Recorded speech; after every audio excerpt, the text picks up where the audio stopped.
Hi guys, so this is going to be my review of Santa Inc.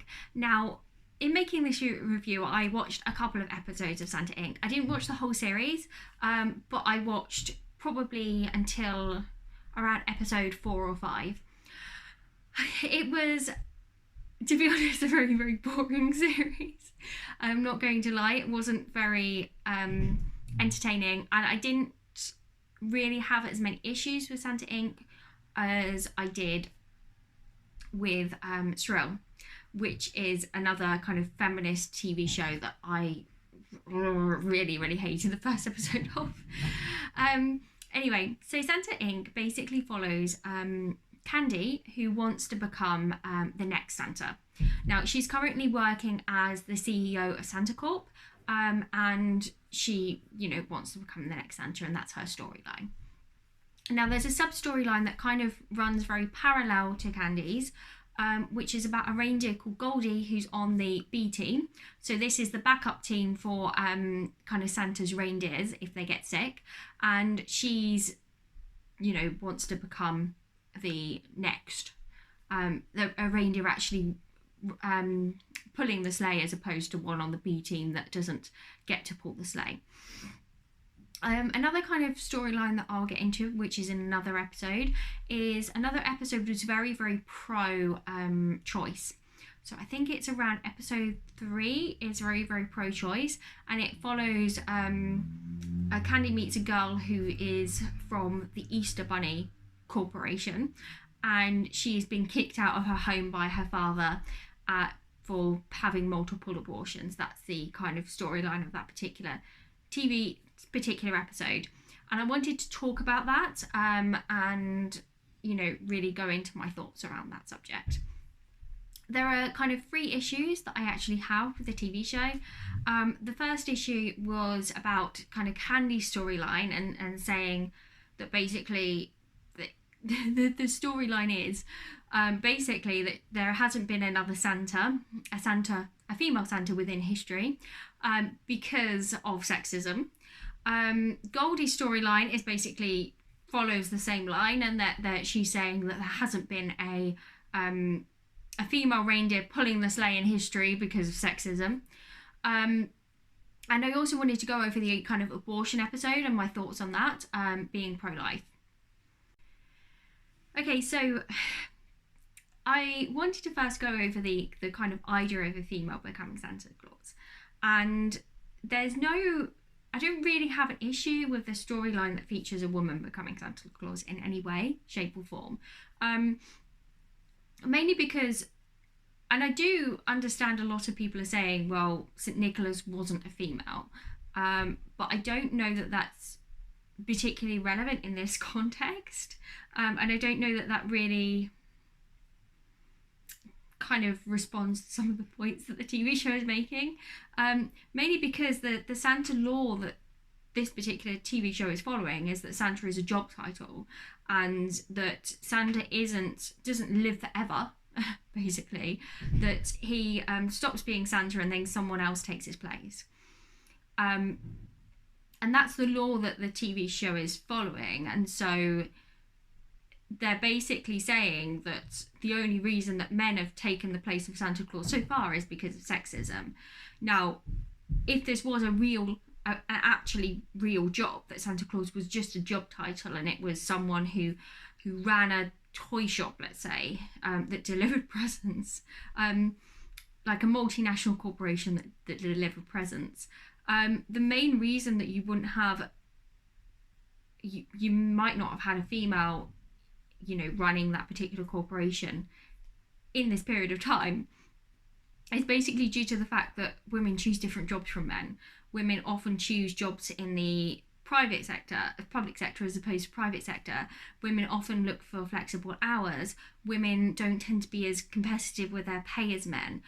Women often take time off for childcare. And all of these factors are what's influencing women's pay, not sexism.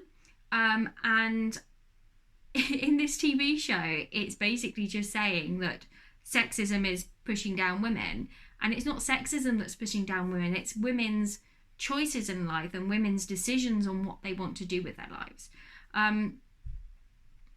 And so yeah. Okay, so I have more of an issue with the storyline of Goldie, and she's basically in the top 114 sleigh pullers within the Santa universe, and I'm more worried about the storyline because it indicates that if you are a woman, you're not genetically worse than men at pulling sleighs. And she seems to think that the reason that she's not allowed to pull Santa's sleigh is not because she's genetically worse than men at pulling sleighs. I mean, pulling a sleigh would involve a lot of skills like weightlifting and running, for example, which women don't tend to be as good at as men. So she's claiming that that's about sexism when it's about genetic differences between men and women. And my concern on a wider level is if we pretend, even for a second, that women are as good as men at running and pulling weights, then we start to get into a situation where trans men are entering female sports, and I don't think that that's a good idea. We need to accept that there are genetic differences between men and women, and we need to accept that, you know, if you're a woman and you're the best in the country at lifting weights or the best in the country at running, that's a great achievement. And we don't want men taking away those gold medals from women. We don't want men taking away sports scholarships for women either. And so we need to keep these spaces separate. And the fact that the show's kind of seems to be indicating that the only reason that she's not able to pull the sleigh is because she's a woman, it seems quite ridiculous. And I feel like there are parallels between what they're saying about women's ability genetically and allowing trans men into female sports. So my second point is about the abortion side of things. And in no way do I agree, because there are stories of women getting kicked out of their homes because they've had an abortion. In no way do I agree that kicking someone out of their home because they have an abortion or have multiple abortions is a good thing to do as a parent. However, there are women that are pressured to have abortions by their parents or to have abortions by their partner, and it's not something that they particularly want to do. And it's very, very sad that we do that, really, and we need to help women who are pressured into having abortions from their family. Yeah. I also feel like abortion is kind of how do I say it? It's a quick fix, and it has long-term repercussions. I mean, women who have abortions are more likely to suffer from infertility. There's a very small chance that they'll suffer from infertility. There's also emotional issues as well. There are quite a few women who are very, very upset and get very depressed about their abortion.